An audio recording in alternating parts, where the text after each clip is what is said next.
जनाब आजकल नई बात हुई है, आजकल जम्मू कश्मीर में बिल्डोजर राज चल रहा है जनाब। हर सुबह कई एक बिल्डोजर हर बस्ती में जाते हैं और बस्ती में तजावुजात खत्म करने के नाम पर छोटी छोटे गरीब घरों को मिसमार कर रहे हैं।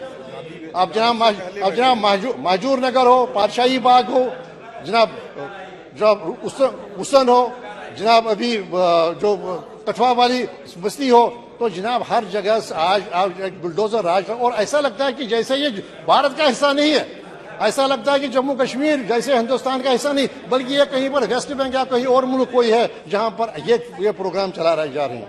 जनाब जो हमारा मुल्क है वो रूल ऑफ लॉ यहाँ पर है, यहाँ पर कानून की अमलदारी है, कानून की कोई अमलदारी ही नहीं। अब जनाब दिल्ली में हमने इसी सरकार ने 1700 बस्तियां रेगुलराइज की और वहां पर घर के घर मुस्मार किया जा रहे हैं इस नाम पर कि ये जी सरकारी जमीन में 2000 फुट की, 1000 फुट की, 1200 फुट की जमीन पर। तो जनाब सरकार ने खुद बिठाए थे और सरकार ने बिठाए थे मुख्तलिफ स्कीम्स के तहत। अब जनाब यहाँ पर बॉम्बे हमारा फाइनेंशियल कैपिटल है, आबादी निस्फ बॉम्बे जनाब सरकारी जमीन पर है, गुजरात 35% सरकारी जमीन पर है, लेकिन जम्मू कश्मीर के अलग से एक कानून है। जम्मू कश्मीर को माना नहीं जाता कि जो मुल्क का हिस्सा है। वहां पर जम्मू कश्मीर में एक अफसरशाही से एक बिल्कुल एक ऐसे जुल्म सितम है जो जुल्म सितम का कोई भरोसा कोई हिसाब ही नहीं है। अब जनाब नहीं कोई नोटिस है, नहीं उनको अपना पक्ष रखने की कोई मौका दिया जाता है। तो जनाब ये नई एक होगी। अब जनाब आप ये कह रहे हैं कि वहां सब नॉर्मल है। अभी देखिए इसी जनवरी में जनाब जनवरी के पहले दिन ही जनाब कितना एक राजौरी में कितना एक हमला हुआ और कितने सिविलियंस हुए। उसके अलावा जनाब ये पिछले जब से 2019 का मामला हुआ जनाब तकरीबन 600 के करीब आर्मड जो है वो कन्फ्रंटेशन हो गई और आर्मड जो है वो आपस में जो गोलाबारी हुई और जनाब 600 से ज्यादा जो सिविलियंस है वो मारे गए और जनाब तकरीबन उसका नस्ब जो सिक्योरिटी फोर्स है वो अपनी जान से हाथ खो। तो ये मामला है महज का 40 या 30 आप करेंगे कल्चरल इवेंट्स, 30 स्पोर्ट्स इवेंट्स, उससे नॉर्मलसी होती नहीं। अगर नॉर्मलसी होती तो फिर इलेक्शन क्यों नहीं किए जा रहे हैं? तो एक 1.25 करोड़ लोगों को क्यों आप महरूम कर रहे हैं? 1.25 करोड़ लोगों को क्यों महरूम कर रहे हैं कि उनका जो हक है? आप कह रहे हैं डांस ऑफ डेमोक्रेसी, आप कहें ये जमहूरियत का नाच है।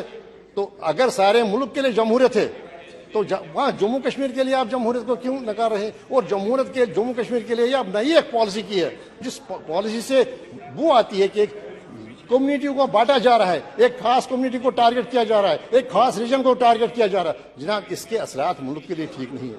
जब तक कि आप जनाब इसको रिवर्स नहीं करेंगे जनाब मुल्क के लिए ये ठीक नहीं होंगे। जनाब 125 करोड़ की आबादी में आप डेमोक्रेसी का कोई एक्सपेरिमेंट नहीं कर सकते हैं जहां पर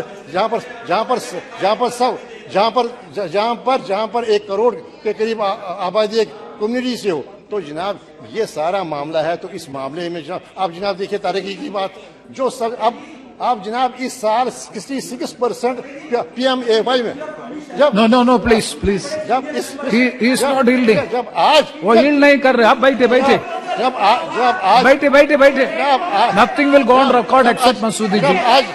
जनाब आज की तारीख में जनाब इस साल के बजट जब इस साल के बजट में 66% ज्यादा हो गई, बढ़ोतरी हो गई PMAY में। 1 करोड़ घर बनाने का प्रोग्राम है। जब अभी हैदराबाद में जब ये कैसी बात है कि जहां प्राइम मिनिस्टर वादा कर रहे हैं कि हर सर पर एक छत हो और वहां पर जो छत मौजूद है उस छत गिराई जा रही है। ये कैसा अंतर है? जब अभी हैदराबाद में हमने देखा एक लाख घर बनाए गए, दो रूम के फ्लैट्स पर जो गरीबों को बगैर किसी कंट्रीब्यूशन के दिए जाएंगे हैदराबाद में। अब यहाँ पर जो सर मौजूद है वो सर विदुरी जी बैठे प्लीज। यहाँ पर जो छत मौजूद है वो छत गिराए जा रहे हैं। जब बात यह है छत तो जनाब अब जो तरक्की की बात है जनाब 50% से कम लोगों को 2 मिनट हो जाए। Know already it is 6। एक मिनट बैठिए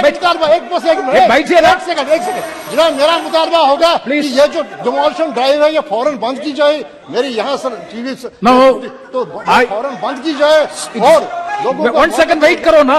यू प्लीज बी सीटेड ना। See now it's already 6. Hey, Biduriji, please. Now already 6.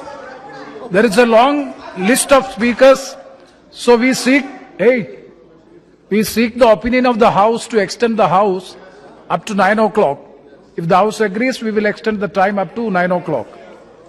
Yes, House is extended up to 9 o'clock. Please conclude within 2 हाँ seconds. 2-3 मिनट में सब बस 2-3 में 2-3 sentence. जनाब जो यहाँ पर जो भी एम्बिशियस प्रोग्राम्स है कहीं पर कोई अमल नहीं है। जब 50% से कम लोगों के लिए पीने का साफ पानी है, जब हेल्थ केयर में मैन पावर क्राइसिस है, वो कोई कहानी नहीं जो नॉर्मल सी कहानी बना रहे हैं। और दूसरी बात एक बड़ी नई चीज हो गई जनाब, ये बड़े कितने तकलीफ की बात है कि हम अब कह रहे हैं जब हमारी सारी सिक्योरिटी फोर्स इन प्लेस है, हम कहें कि जी हम आरएम करेंगे, हम एक प्राइवेट जो एक नया फोर्स, एक ऐसा फोर्स जिसके खिलाफ जनाब तकरीबन 221 एफआईआर है, बीडीसी के नाम पर अब कह रहे हैं कि हम जी मुसल्लह करेंगे लोगों को जो किसी कानून के दायरे में नहीं है। इसकी पहले ही सुप्रीम कोर्ट ने 2011 में ममानत की हुई है। तो जनाब मेरा ये मैं फिर रिपीट करूँ, नेक्स्ट श्री बेनी बहनान की जो बात है, ये डिमोलिशन का ड्राइव जो है इसको बिल्कुल खत्म किया जाए, पहले रोक दिया जाए। और जनाब और अगर कहीं पर कुछ है तो लोगों को एक मौका फराहम किया जाए कि हर एक अपना। Thank you sir. बिल्कुल मौका। धन्यवाद sir Shri Benny Behanan. Thank you sir. Sir I want to speak in my mother tongue sir.